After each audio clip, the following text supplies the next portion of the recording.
Bueno, hola mi gente, el día de hoy vamos a estar haciendo algo muy interesante.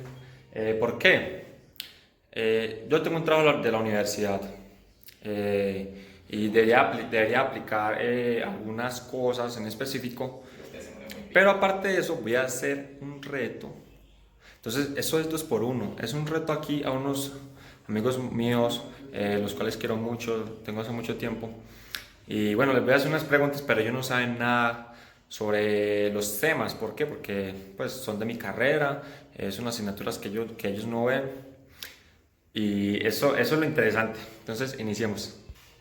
Bueno, mi gente, aquí estamos con los dos compañeros. Bueno, mi gente, aquí estoy con los dos amigos que les comenté. A ese man, ese Emil, el mono. Ese otro Julián Moncada. No, mejor no le digo cómo es ese man. Bueno, ya, vamos a iniciar. Cuando yo voy a contar hasta tres, ¿sí o qué? Cuando cuente tres, el que primero hace la mano, le doy la palabra y me responde la pregunta. Así de fácil es el juego. Entonces, vea, la primera pregunta. Quiero que me digas una diferencia entre la contabilidad financiera y contabilidad de gestión. Pero la diferencia tiene que ir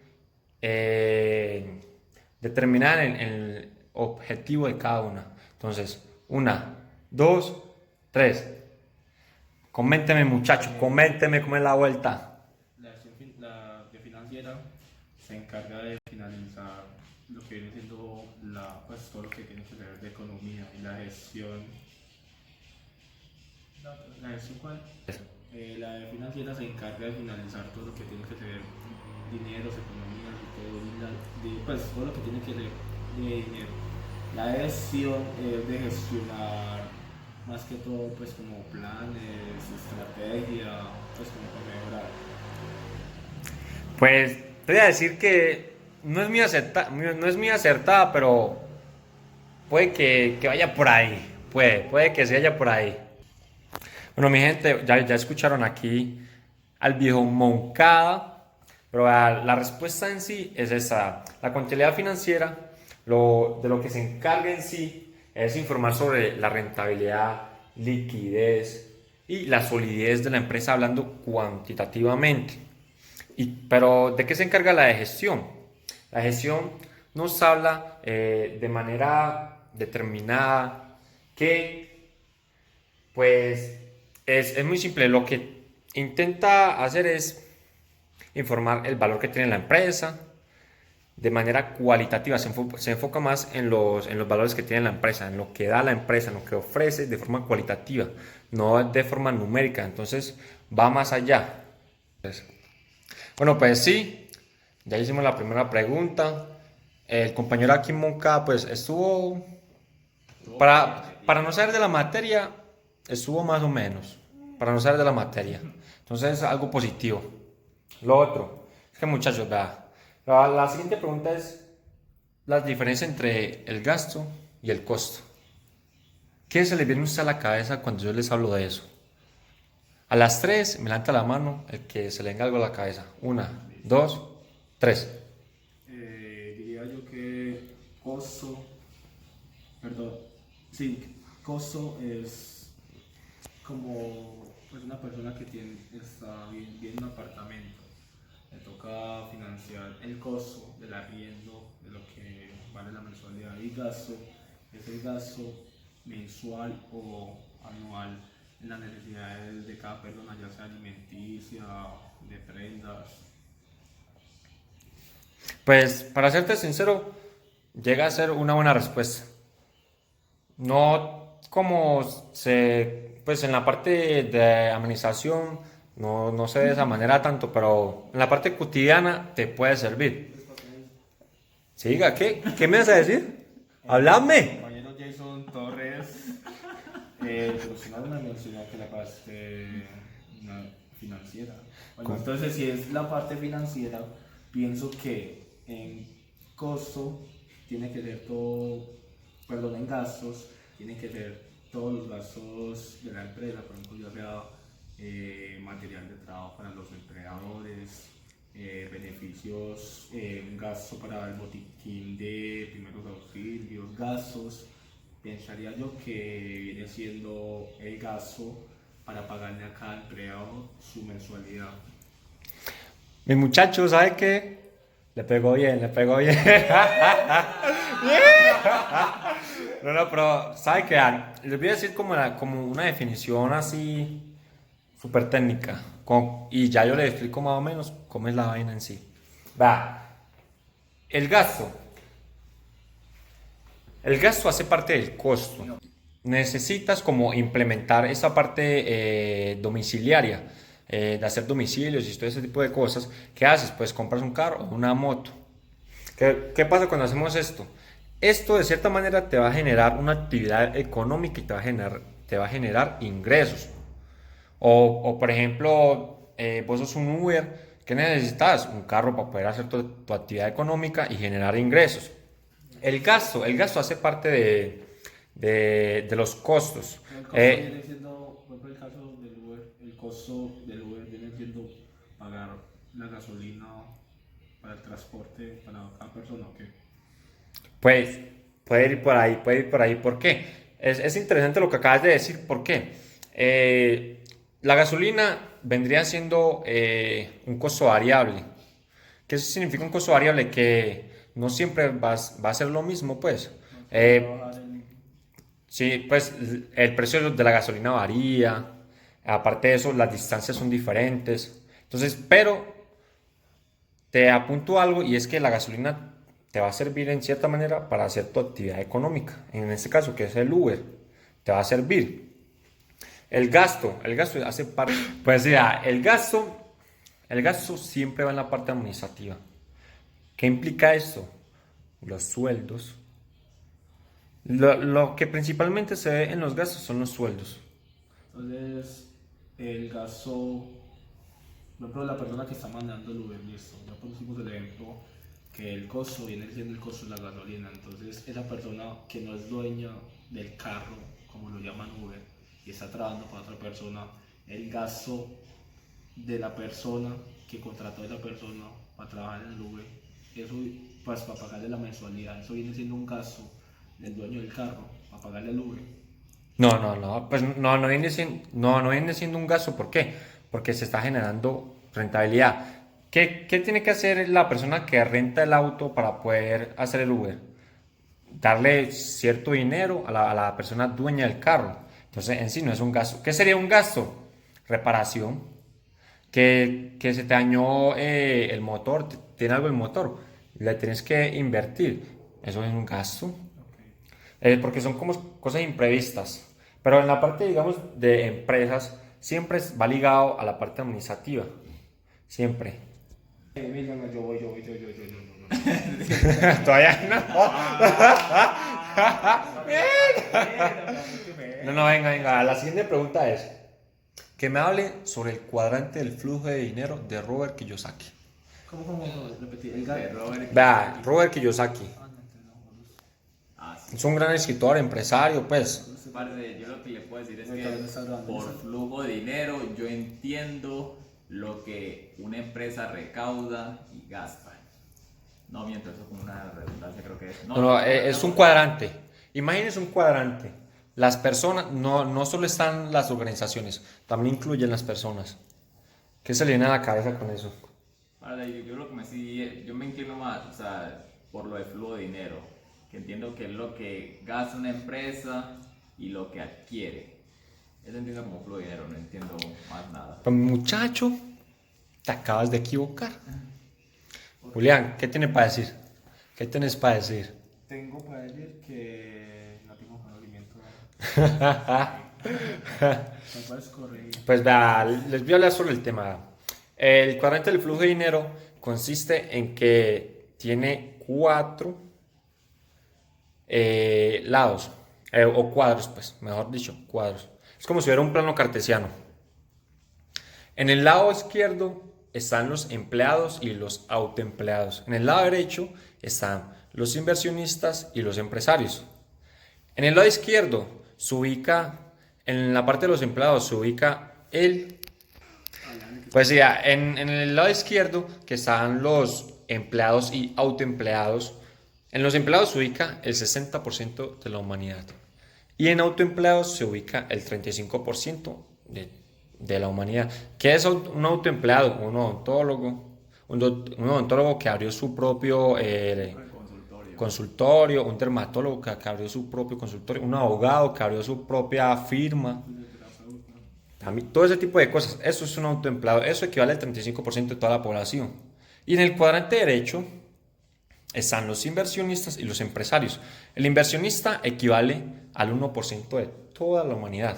El 1% de toda la humanidad viene siendo que los tenderos, los que tienen una tienda. No, un momento. Ya te voy a explicar sobre el tema. Y el otro 4% son los empresarios. Entonces, como mi compañero aquí estaba preguntando que los inversionistas, que si eran los tenderos, no tiene nada que ver con eso. Se refiere a todas las personas que viven de inversiones, digamos, que diversifican sus capitales, invierten en la bolsa de valores, bienes raíces, en todo ese tipo de cosas. Esos son los inversores, o tienen acciones en diferentes empresas, organizaciones. Esos son los inversionistas. Y los empresarios, pues son los dueños de las empresas. Lo irónico aquí es que, según cálculos, y también en el libro del señor Robert Kiyosaki, que fue el que creó este cuadrante, el 95% de todo el dinero a nivel mundial está en el cuadrante derecho. ¿Eso qué quiere decir? Que está en el 5% de toda la población, el 95% de todo el dinero. Y el otro 5% de todo el dinero está en el cuadrante izquierdo, que están los empleados y los autoempleados. ¿Es irónico o no? Sí, la verdad que sí. Muy irónico. Bueno, pues sí, ya terminamos de hablar del cuadrante de flujo de dinero, un tema interesante. Cuando vi eso en clase me pareció muy interesante porque los profesores no suelen hablar de eso y el profesor nos recibió en la primera clase con eso, entonces yo dije, este profesor va a ser melo.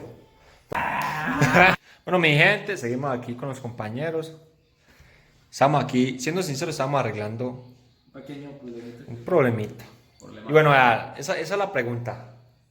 El Cardex, bueno, primero les voy a dar como un resumen o por encimita a lo que se refiere la pregunta. Y después ya les hago la pregunta en sí. Y es sobre el Cardex. El Cardex te registra a vos las entradas, las salidas y el saldo que te queda. Y todo eso se refiere a las ventas. ¿Qué quiere decir con esto? Al inventario que tiene la empresa. Entonces, la pregunta es esta. ¿Cuál es la finalidad del Cardex? Pues pienso yo, en caso tal que yo tenga un negocio posible o una discoteca, más que todo la discoteca, bueno, yo soy dueño de la discoteca, mi compañero es el que me vende las cervezas, las cervezas o una tonelada de alcohol. El ingreso, ¿cuál viene siendo el ingreso? El ingreso es cuando mi compañero me trajo una tonelada de licor a mi negocio, de prostíbulo o algo así por el estilo. ¿Listo? Tu compañero no, tu proveedor. Mi proveedor, perdón. El ingreso. Perdonado. Listo, el ingreso. Cuando él me trae la mercancía.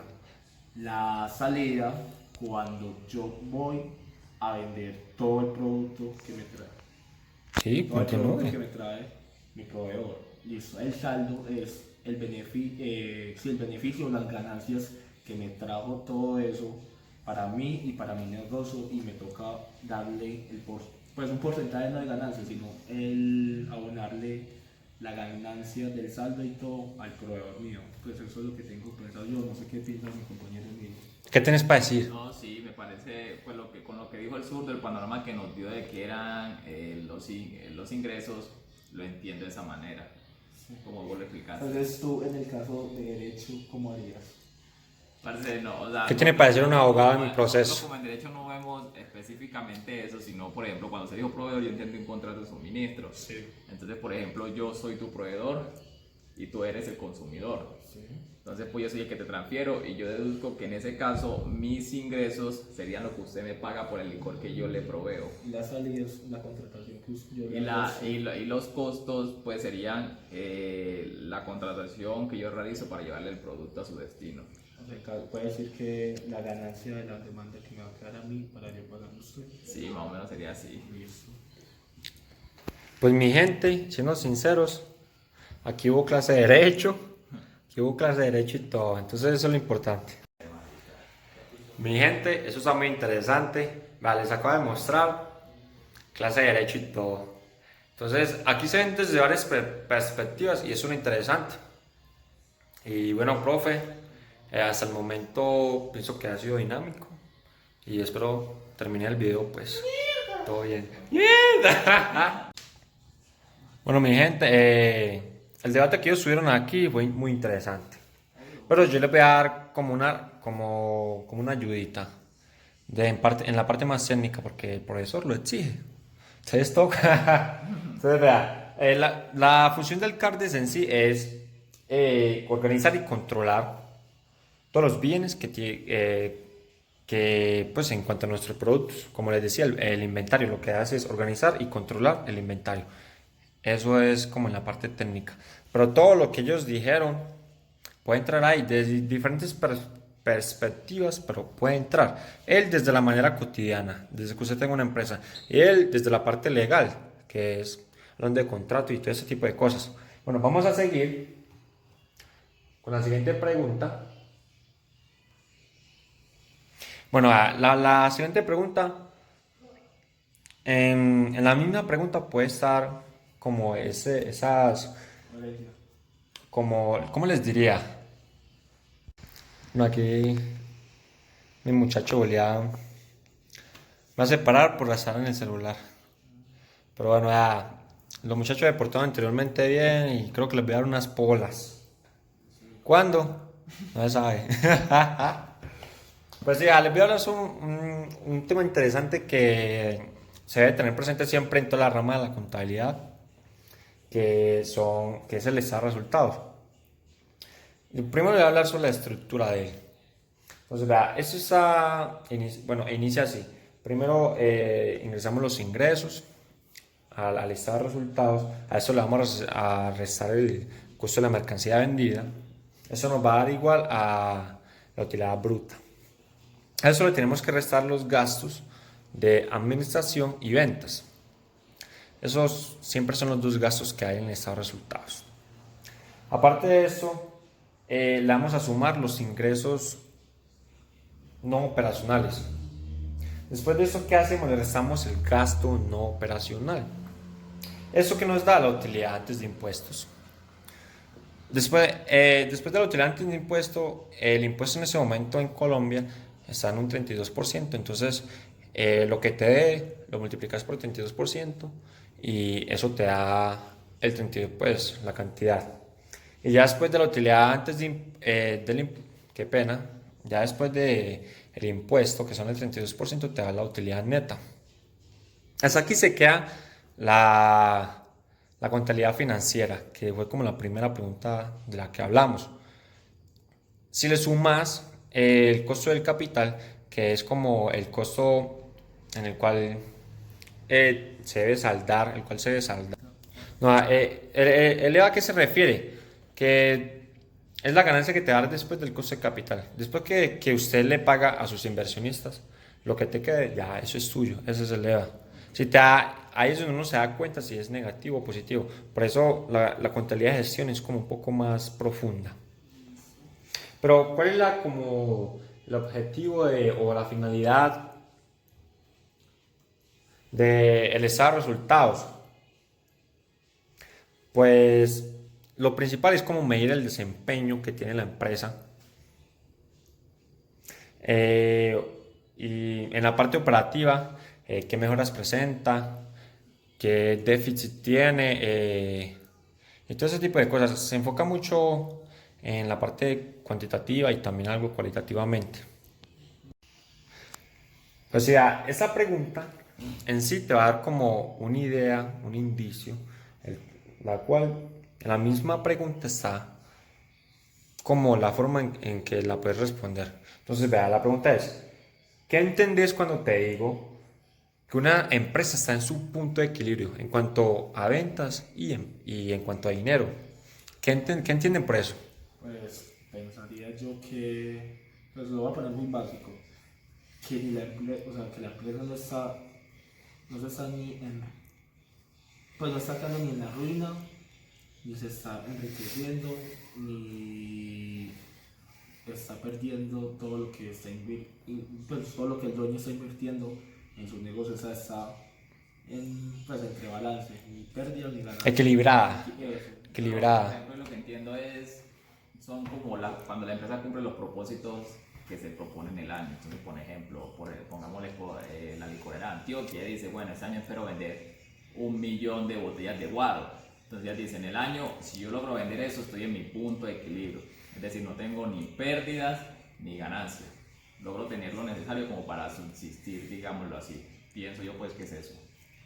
Pues muchachos, puede ir por ahí, pero de manera más exacta, ¿a qué se refiere esto? Es que, por ejemplo, en cuanto a los gastos, cuando contás todo lo que es gastos, costos, todo ese tipo de cosas, al hacer el punto de equilibrio te va a mostrar que, digamos, tu empresa debe vender 1.000 unidades mensuales para no perder ni ganar dinero. En caso tal de que no la venda, que está perdiendo. Está dando pérdidas. Desequilibrio, ¿no? Está en desequilibrio, por eso le llama el punto de equilibrio, porque es ese punto en el cual tú estás donde se debe, pues no donde se quisiera, pero estás en cero, entonces no estás perdiendo.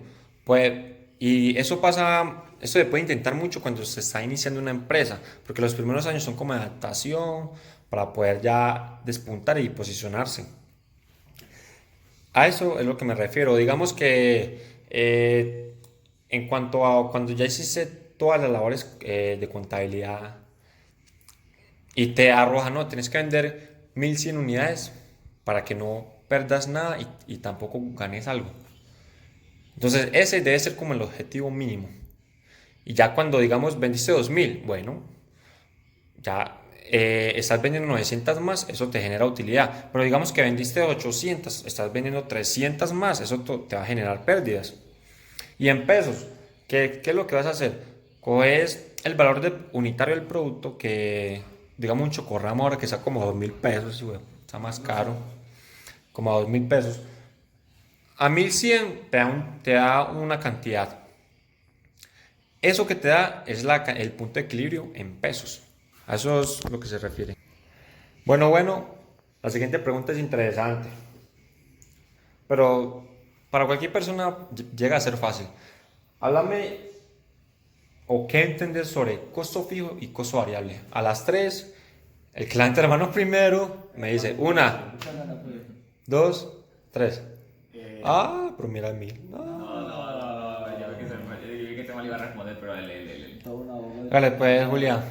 Pues pensaría yo que costo fijo y costo variable es otro ejemplo muy claramente, pues diría yo, las personas que tienen un local o una tienda, una licorera, que le lleguen 12 unidades de cerveza Corona, listo, que se la llegue, que el proveedor se la traiga, pues las 12 unidades que es 80, digamos 80 o 12.000 pesos, y que una sola Corona cueste 7.000 pesos o 6.000 pesos. Bueno, el tendero coge las cervezas, las ubicas, y ¿cómo se llama eso? La persona que... El distribuidor, no, el distribuidor, el proveedor, el que viene a comprar, el consumidor. El consumidor.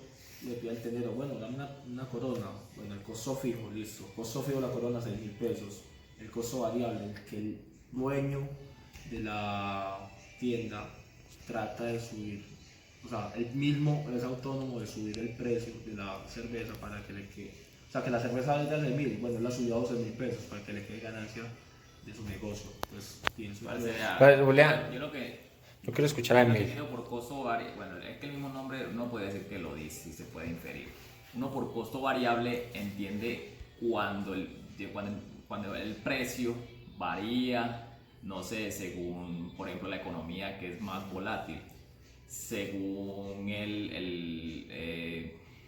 según los cambios, no sé, los cambios sociales que hayan, eso puede variar el costo variable, puede cambiar, por ejemplo, de 1 a 100, por ejemplo, como pasó con el petróleo, eso puede ser un costo variable.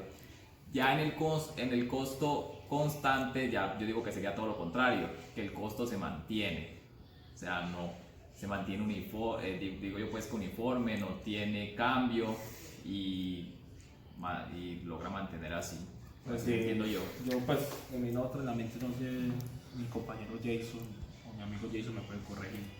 Pensaría que muchos de nosotros los colombianos a veces vemos los anuncios en televisión. Bueno, una colanta, costo fijo en la televisión 2200. Vamos a la tienda, pues a cualquier local de leche o lo que sea. Costo variable, nos las venden a 2600, 2800. Pues pensaría que ese es un claro ejemplo que nos dan a nosotros a entender en publicidad, por Instagram, Facebook, o sea que nos varía el precio de lo que vamos a consumir muchos de nosotros. Parceros, vea, en esa ocasión Emil estuvo como más cerca. ¿Para qué decir que no? Sí, sí. Siempre. Eso abogado no hay que se cree, no, hombre. Vea, la cuestión es esta. El compañero Julián incurrió los costos pues ese tipo de costos al producto y eso es como más ligado a la producción. Entonces, vea, el costo fijo, ese tipo de costos no va a variar, siempre va a estar estable. Un ejemplo muy claro son los sueldos de los empleados, porque se estipula un contrato y pues de esta forma sí puede que haya, digamos, a veces dan comisiones, es como común, pero sin embargo el pago siempre está fijo. Y en la parte variable es que esto depende a la cantidad o intensidad que esté en ese momento. Por ejemplo, vos tenés un restaurante, sí, ok, pero de un momento a otro vas a decir que no, que vas a aumentar tu producción. El costo del gas de cierta manera va a subir. ¿Por qué va a subir? Porque lógicamente tenés que utilizar mucho más gas para poder hacer eh, pues, todos los productos que necesitas en las recetas y todo ese tipo de cosas. Entonces, esa es como la respuesta. Pues, profe, ¿por qué hice específicamente eso? Primero porque quería implementar mucho la inteligencia interpersonal, la cual te coloqué en la rúbrica del trabajo. ¿Y a qué me refiero? Y es que normalmente soy muy sociable y aparte de eso suelo ser empático y pues no, nunca veo problema en que si alguien pues no entiende algo, pues simplemente uno, si uno sabe las cosas, le puede enseñar. O muchas veces uno no sabe cosas y pues uno pregunta, no. Por eso hice esto con personas que no tenían como mucha idea de la materia o en absoluto no tienen ni idea de la materia, para poder demostrar que uno puede enseñar, así sea dando un granito de arena, pero puede enseñar. Y lo hice de manera divertida, para, para que no fuera así como como de cierta manera aburrido, así como plano, que siempre es lo mismo, uno se graba y ya. Las preguntas, tú te equivocaste, no, pues también voy a dejar todas las pues hay partes en las cuales nos equivocamos y todo, pero no hay por qué quitarlo. También voy a estar aquí en la parte de asimilador. Fue importante para mí porque pues ya los tiempos y todo eso. Y aparte de eso, lo del cuadrante en cuanto a colores, también pues lo organicé para que fuera pues bien presentado, pero siendo originales, no como que estar intentando hacer algo perfecto, sino que lo que saliera en ese momento. Uno puede arreglar las cosas, pero en el momento no van a salir como así como tú te lo imaginabas. Entonces, por esa simple razón, quise hacer ese tipo de actividad. No lo quise hacer con personas que vieran la clase, sino con personas que tuvieran poco conocimiento en eso. Bueno, espero haya sido cool. Y profe, un placer haber estado con usted, hombre. Muchas gracias.